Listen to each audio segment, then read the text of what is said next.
Good afternoon and welcome to Tuesday. Although we're over halfway through, but welcome anyway, because this is the first time I've talked to you all today. This afternoon, I'm really pleased to be joined by Riddell, who is an author, a speaker, and just an all-round super nice person. Di, thank you for joining me. Thank you, Annette. It's lovely to be here. Thank you for having me. Oh, look, it's my absolute pleasure. It's like I think I've got one of the best non-jobs in the world because I get to speak to really interesting people like you all the time. And I think that's the serendipities of having these type of interactions, because I get to learn a lot. People get to learn a lot listening to you, and you get to share your magic. That's right. Yes. Ooh. Yeah, it's all good. Now, I first met you, maybe 2 years ago, and you were doing an interview with Lauren. And what really fascinated about you was how you had taken really horrific moments in your life and created this beautiful book. The process of doing that was, how long did it take you to get comfortable with being able to share your story? Oh, it took quite a while because it all blew up, for want of a better word, when my husband passed away. So in dealing with my grief, all my early life stuff came up, which I thought I'd dealt with decades prior to. So when it came to the writing part, it was really difficult because I'd buried it so deeply. One, I couldn't remember. So it took some real digging to get to there. But then, I got to the point where I did the writing, and then I thought, well, now I'm ready to speak about it. Well, therein lay the challenge. It wasn't anywhere near as easy to speak about it as what it was to write about it. Writing has that bit of distance. It's got that bit of distance, that's right, that someone else wasn't in your face. And it was my Toastmasters club that helped me through that. So that's where I started to share it. And I actually put it into a speech contest, and it went through 3 levels, but it was really not really the subject matter that's going to go too far in a speech contest. But it certainly gave me a lot of backing and ability to be able to share the story. And what I did when I was preparing that speech was I thought, I'm getting upset when I talk about it, so how can I put some distance between me and the story? I didn't want to give it away to somebody else. And so I thought, hidden away, secret, never used. How about my middle name? So when I start to share the story, I share the story about Marie. And then when I get to the part that where the story turns round, I say, well, how do I know so much about Marie? I am Marie. Diana Marie is me. And that gave me the impetus to be able to, the strength and the courage and the confidence to be able to share my story through Marie. Today I can share it as Di, and I'm okay with it. But back then I couldn't, and that's the way that I did it. Yeah, that's a really good tip. I know when I talk to people about writing their stories, I often tell them to make up a name and write it about, do it in third person, write it about someone else, and then come back and change it later and put your name in, because it's easier to write about someone else than it is about yourself. So that book, so tell us a little bit about the book. It's called Beyond Abuse. Beyond Abuse. So it was first published in 2006, and that's my story. And then over the next 10, 12 years, I went on an enormous self-development journey, which I'm still on. And in 2018, I started to rewrite it because I got put in touch with a different editor, and away I went. And she said, there's lots of things you glossed over. So she sent me a heap of things, and I filled them out. I added in things I'd been asked in the previous 10 years. And then she said to me, how would you feel about adding some men's stories? men stuff happens to men too. And I said, yeah, I'm happy with that. So we put 4 men's stories in, and then we balanced it out with 4 other women's stories. So that's Beyond Abuse second, which is the one I was promoting when you met me. And that was called Beyond Abuse, a recovery guide for men and women in an era of me and all of us too. Oh, that's and beautiful. Yeah. And the magic of that book was, as a result of all my early life, I had 2 children out of wedlock, and they were adopted out, forced adoptions in the 1960s. And I always said that I wouldn't go seeking. The day that link went live, the second Beyond Abuse, something just went off in my head, and I thought, I'm ready to search. I'm ready to roll. So off I went, and in 2 short months, I had found and met my daughter, and she lives in another suburb in Brisbane. Oh, Whoa, how magic. how's that? Oh, I've got goosebumps. Yeah. So, it was just extraordinary. How amazing. There is a son. It's just amazing. It was just it was just the right time. It was meant to happen.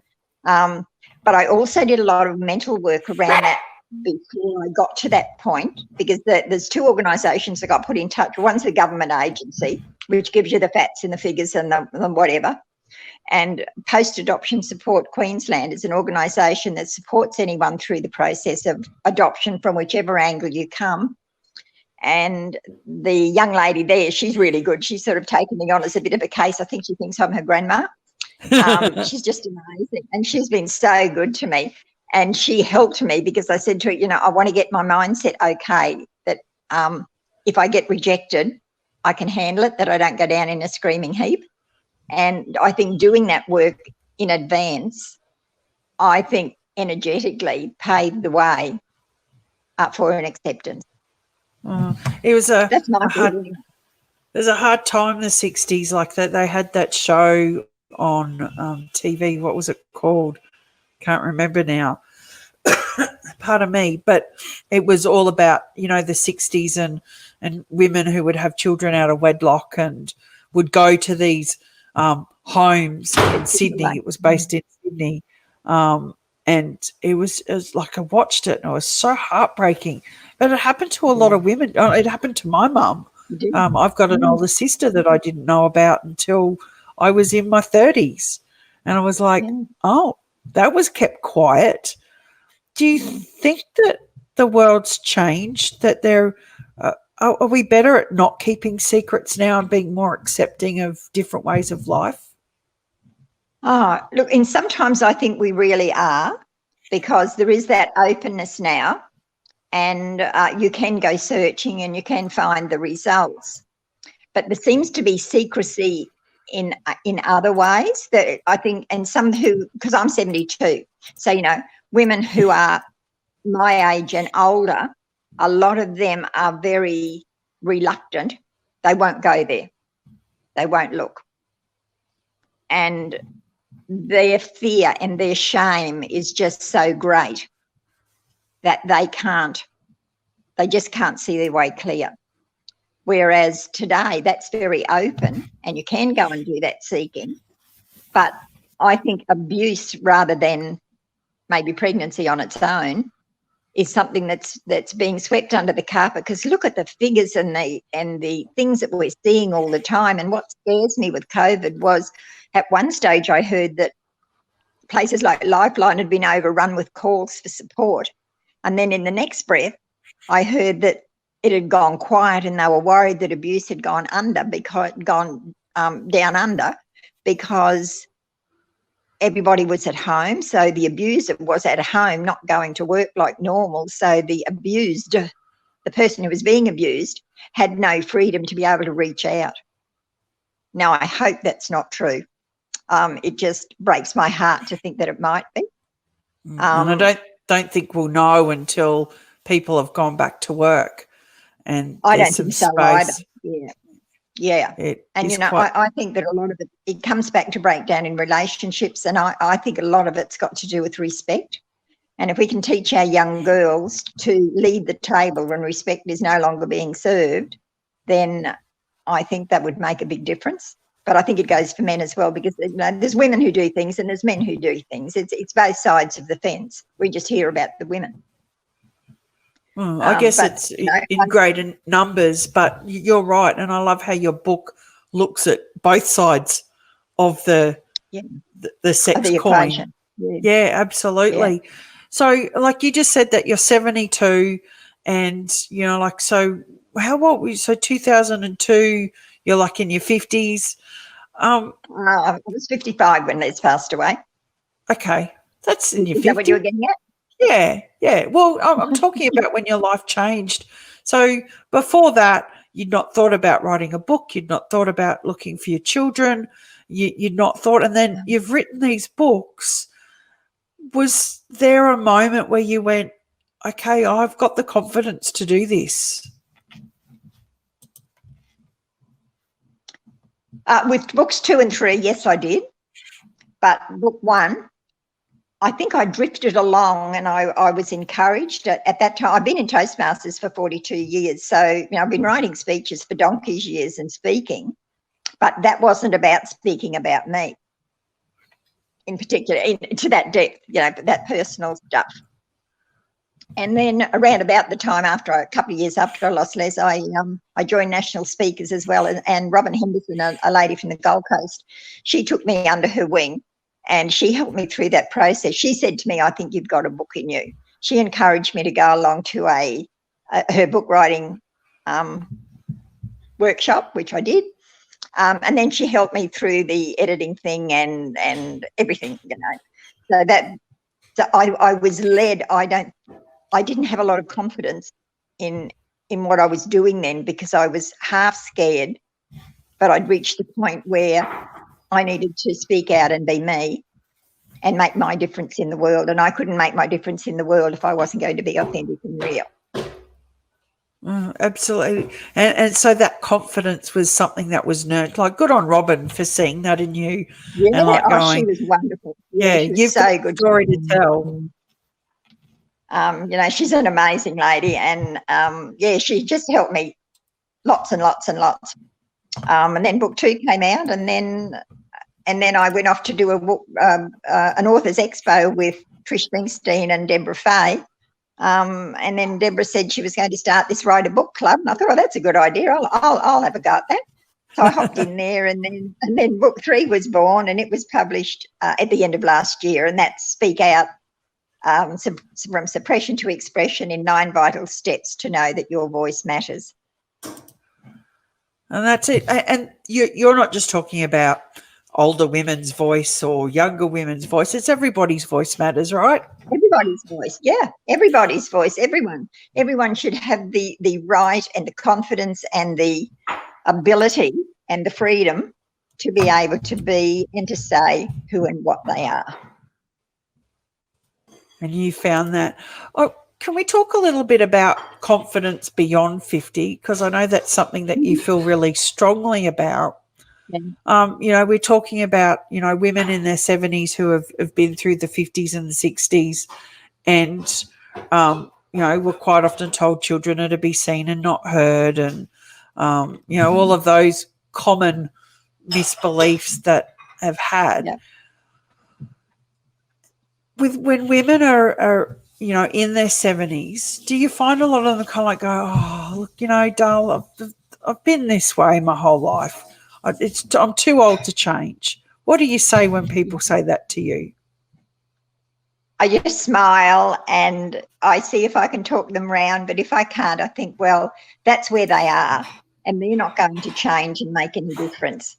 I just know that it made an amazing difference in my life. It brightened me. I sparked up. I got on with life, and it was just absolutely amazing.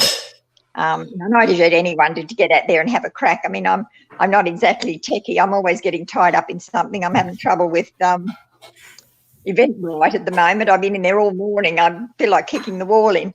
But I'm still there. I'll go seek some help afterwards. Well, there's so many people now that can help. Yes, yeah. I know, probably you feel like a real goose, and I think, why can't I do this? But it's just going round and round in circles. It's driving me nuts. But that's not the object of the exercise. The object is about women just getting out and doing things, you know. And then women say to me, "Oh, well, I'm a bit bored and I haven't really got anything to do." Well, get up off your ass and learn something. Yeah, I love it. They're having a crack at videos and doing stuff. Well, I mean, everyone doesn't want to do videos. I'm not saying everyone should do what I do. But I don't understand people who say they're bored. Honest to God, I don't. I don't get it. I remember my nan used to say, only boring people are bored. Get boring. I was going to say that, and I thought I better not. Oh, well, I took can. The words out of my mouth. I can remember, so I go, I'm bored, Nan, and she's going, only boring people are bored. And I was like, oh, okay. And I find that quite often, like my kids are like, I'm bored. Look, go do something. Oh, can't you? And they want to be entertained. We live in a world where people want to be entertained, don't we? That's right, yeah. They do. Yeah. But never mind. I mean, that's it. We're all different. Sandra said, I hear you. Me and technology brings out the F-bomb. Oh, God, you're not wrong. I mean, it's absolutely wonderful. I love it when it works, but my God, when it doesn't. Because I was computer illiterate, virtually computer illiterate when Les passed away. He did all my computer work for me. So it was a huge learning curve to pull myself out of that. And my IT son, I nearly drove him nuts. But he was very patient and very good with me. There's a learning curve, wasn't it? You were abseiling. That wasn't a curve. Absolutely. Yes, yes. And so, you know, I was having a hissy fit with a little tablet-y thing that I was trying to do something with one day, and I was complaining to son Pete, saying it won't do this and it won't do that, yakety, yakety, blah, blah, blah. And he said, Mum, I said, what? He said, would you use a teaspoon to dig a trench? And I said, what? No. And he said, well, that's not what it's for. What you're trying to do is for a real computer, for the desktop. The little tablet is not going to do. It's not meant for that. Just like a teaspoon's not meant to dig a trench. I thought, oh, okay. Trust him to be, you know, straight down the line. No messing with my son. Don't you love it when your kids get older and they start parenting you? It's like, shut up. Yeah. You're the child. So I've had a few phone calls, Mum, you're not going out, are you? Mum, what are you doing? I'll come and do your shopping. I said, look, I'm all right. I can go and do my grocery shopping. Oh, good on you. Yes, I'm fine. It's interesting when they go like they give that. It's almost like an excuse not to try things. It's like when you're over this certain age, then it's no longer possible for you to do this. But like when you think of like 72, do you feel 72 or like what's 72 meant to feel like? I don't know. But, well, for me, it's surprise. It's like, how the hell did this happen? Who is this old person in the mirror? I look in the mirror and I see my mother looking back at me and I thought, my God, where'd that come from? Oh, that's so funny. Physically, I can't do things that I could do 10 years ago. But I'm doing all right for an old darling. Yeah. Mentally, I'm very alert. Oh, you're a whip smart cracker. I don't think I'm doing too well. Sometimes it's like, oh, what was I doing? Where did I put that thing? So I want to talk to you a little bit more about confidence because, like, you're an incredibly confident human being. You know what you can do, you know what you can't do, and you know that those things that you can't do, you can go and learn how to do. How important is it for your self-talk in building your confidence? Oh, very much so. Because you can go along and learn confidence building techniques like going to Toastmasters as an example, or anywhere to build those techniques. But if you haven't done the inner work, and this has held me back for a long time because I didn't understand it, if you haven't got the inner talk and the inner walk to say to yourself that you've got the confidence and to have that inner grunt, then all the outward things will only be temporary and they'll fall away very quickly. You'll be like a leaf in the wind if something goes wrong. But if you've done the inner work to maintain and up your level of strength, confidence, resilience, self-esteem, looking after yourself, then the confidence just comes naturally and it just oozes out of you. It's like, and confidence isn't about arrogance. It's not about shouting from the rooftops, I am the greatest. It's like that quiet confidence. You look at someone and you just know that you can see it, and you think, I want some of what she's got. But I have a great story about arrogance. Okay, I have a great story of confidence to evidence. Can I tell you? Absolutely. Can I share? Go for it. When I was nursing, because nursing was my background, my first shift as a senior nurse, I thought I was the bee's knees. My God, I was so impressed with myself because I was going to have a junior to boss around because, back in the 60s, nursing was very disciplined. Anyway, it was an aged person's ward. And it was an evening shift, and after dinner, this junior says to me, and what do we do now? And I said, well, we clean their teeth and put them to bed. And I'm strutting around the ward being Madam Wonderful. Next, in a little while, she'd come up and tap me on the shoulder, and I turned round and she said, I've cleaned them, and she had a bowl with 42 pair of teeth in it. She put them all in the same dish.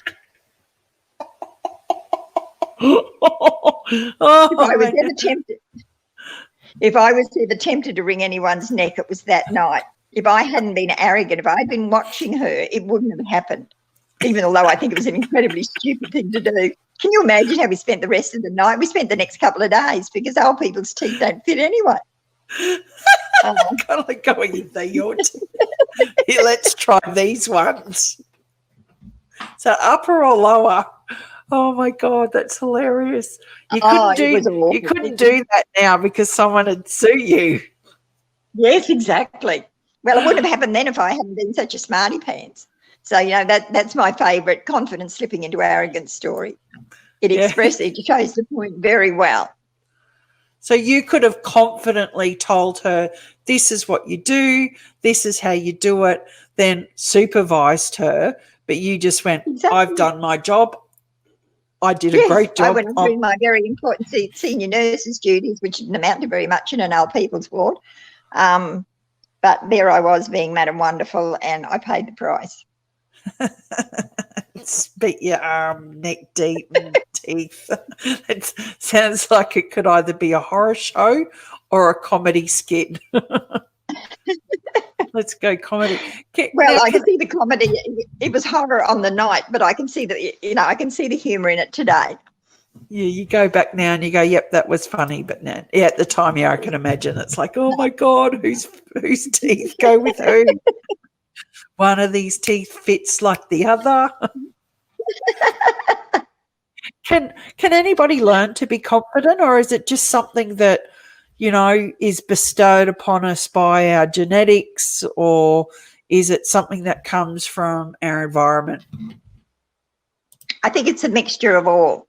I think some people are born confident. Some people are brought up in a family where confidence is built into them and imbued into them through their lifestyle. But for someone like me who came through an abused background, building that confidence was really difficult. Well, it certainly didn't happen in my young years.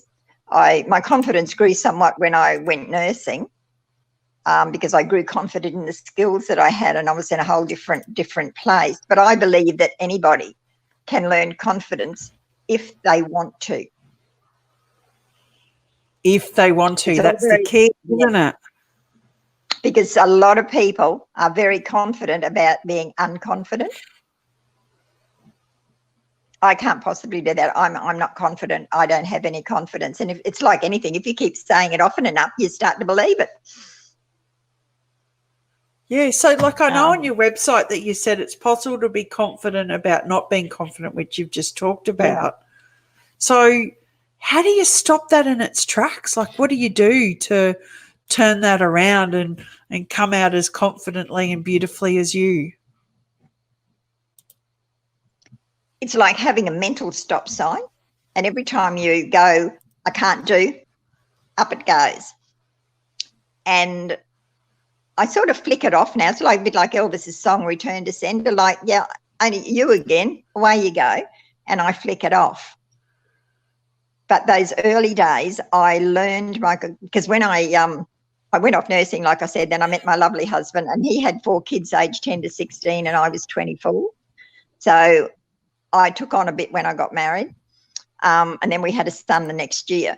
So after a couple of years, my confidence fell away because it wasn't working the way I thought it would, and that was about the time that I joined Toastmasters, and that is what really gave me my confidence. But again, I worked at it because I didn't want to go. I got sponsored in by another organisation, and I would have used any excuse on earth not to go, but guilt made me go, because I think, what if someone says to me, what did you do? And I said, well, I didn't go because I had a toe ache. It just doesn't cut the mustard. So I persevered, and then suddenly I realised that I was growing, I was changing. And the other amazing thing was, as my confidence grew, leadership skills were revealed. I didn't think I had leadership bone in my body. So that was that's another huge thing. And I followed the leadership track in Toastmasters over many, many years, and won lots of awards and got a presidential citation and all sorts of really, spiffy things, which is a lovely reward for the effort and time that you put into it, because the presidential citation is something that's bestowed upon you. It's not something you work towards, and they only hand out a handful every year. Congratulations. So, I was really spiffed to get that, and that was the year, that was 2003, so it's a while ago now. But it's still bright and shiny, sitting on my wall in the office. As it should be. It should not be hidden away. That I'm still crying from the teeth. I'm going to giggle about that for the rest of the day. That's gold. Di, do you find that as you get older that people, and I've totally changed tracks here, but I was thinking about, you're talking about this journey that you've been on, and you're confident and you're assured, you've got a very powerful story and a very powerful voice. Do you find that as you get older that people are dismissive because of your exterior age look, or? I think they do a bit as you get older. I think they do. And the other thing is, I have people come up, I quite often get asked, well, what would you know about not having any confidence? I actually know quite a bit. I know lots. I know lots of them. Yeah. And well, of course you do. You judge people on what you see today because that's how you see them. You might have only just met them. We have no idea what people have gone through to get to the point where they are today. And I think that's when we come back to kindness, generosity, openness. And something that's really touched me in writing is Alexander McCall Smith. He's a Scotchman. He wrote the series Number One Detective Agency in Botswana. Oh. And it's about a lady who her dad had about 20 cows, and when he passed away, and that was her inheritance, and she just wanted to be a detective, so she sells them, sets herself up in an office, and she's got an old-fashioned book. But lots of common sense in this book, and it's the story, but all of the experience that she has is this level of kindness flowing through. And I didn't actually pick up on it totally until I heard him interviewed, and he's very softly spoken. And the interviewer said to him, there was this flow of kindness, and he said, that's how I see the world. I write as I see the world. And I thought, what a beautiful way to live, and what a beautiful way to write, and what a legacy to leave. To see the world with kindness and to treat people with kindness. Generosity. Sometimes it seems like it's in a bit short supply, doesn't it? With this social media stuff, and we can just bang out what we're thinking without stopping to think. Without using the filters. Now, something that you're pretty well known for is the saying, your voice matters.